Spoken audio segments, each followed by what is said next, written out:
Gubernur Jawa Barat Deddy Mulyadi mengeluarkan kebijakan mengirimkan siswa SMA sederajat yang dianggap bermasalah ke institusi militer. Sudah ada jurnalis Transmedia Dian Firmansyah yang akan mengajak kita melihat langsung bagaimana siswa yang bermasalah dididik secara militer.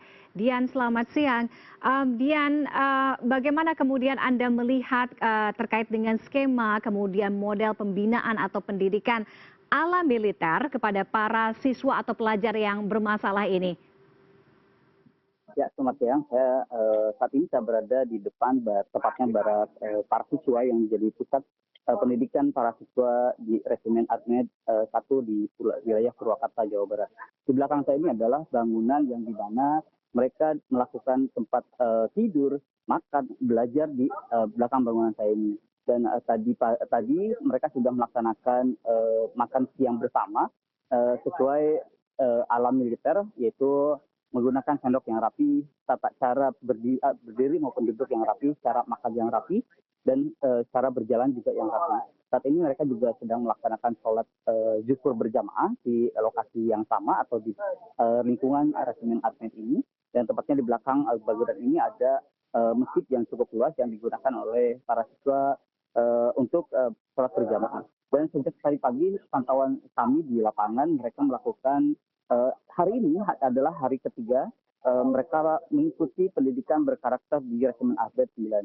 Dan hari ini sejak pagi sampai siang tadi mereka dilatih baris berbaris. Dan sempat tadi Gubernur Jawa Barat Deddy Mulyadi mengunjungi para siswa yang sedang melakukan latihan baris berbaris. Nampak dari hari pertama, kedua, dan ketiga mereka sudah mulai ada perubahan perilaku, mulai dari kedisiplinan hingga mereka sudah bisa melakukan baris berbaris. Namun sempat terdengar juga dari Mulyadi mengatakan bahwa para siswa ini yang sudah melakukan baris berbaris dapat diapresiasi dengan bisa melakukan pengibaran bendera pada tanggal 17 Agustus 2025 mendatang. Dan pantauan kami di lapangan juga mereka melakukan dengan sangat disiplin, mulai dari bangun pagi, mereka belajar sesuai karakter mereka, dan dari dan sampai saat ini sudah melakukan sholat berjamaah. Perlu diketahui bahwa pendidikan berkarakter ini dilakukan oleh pemerintah daerah bekerjasama dengan Resimen Arbet atau TNI untuk melakukan pemusatan pendidikan berkarakter. Mereka sebelum memasuki ke area lingkungan Arbet ini, mereka dilakukan silaturahmi dengan para orang tua sebelum mereka dipusatkan selama 2 pekan ke depan atau 2 minggu ke depan. Dan sebelum melakukan pelatihan juga mereka dilakukan cek kesehatan apabila ada siswa yang mengalami kesehatannya perlu tindakan medis, maka dilakukan tindakan. Kemudian setelah dilakukan cek kesehatan mereka dilakukan interview atau wawancara dengan psikolog, apa yang jadi kendala atau apa yang jadi pemicu para siswa ini menjadi siswa yang bermasalah, mulai dari bersekolah, merokok di sekolah, atau hal-hal lain yang dianggap bermasalah. Oke, Dian, bagaimana kemudian respon atau tanggapan dari para pelajar selama mengikuti kegiatan ini? Kalau saya tidak salah tadi ada sebutkan memasuki hari ketiga ya.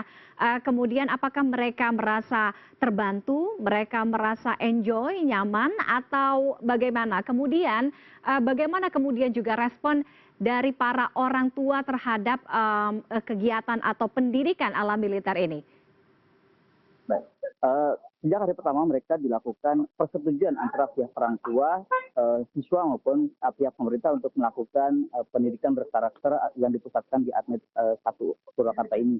Para orang tua sangat setuju dengan adanya pendidikan berkarakter ini karena mayoritas orang tua sudah angkat tangan dengan melakukan pendidikan di rumah, anak yang tidak nurut, anak yang susah diarahkan, sehingga mereka berharap dengan adanya pendidikan berkarakter ini yang dilakukan oleh TNI yang mereka anggap mampu mendidik siswanya, sehingga mereka berharapkan setelah pulang dari sini akan ada perubahan yang lebih baik.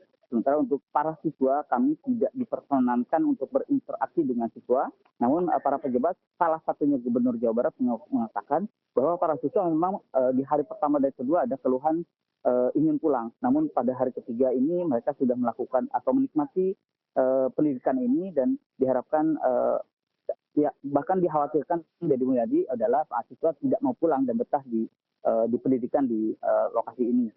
Tiffany. Oke, baik. Kita akan lihat evaluasi bagaimana perkembangan ke depannya. Apakah ini kemudian efektif untuk mendidik atau mengatasi permasalahan para pelajar yang dianggap nakal ini. Terima kasih Dian sekali lagi. Selamat siang. Selamat kembali bertugas.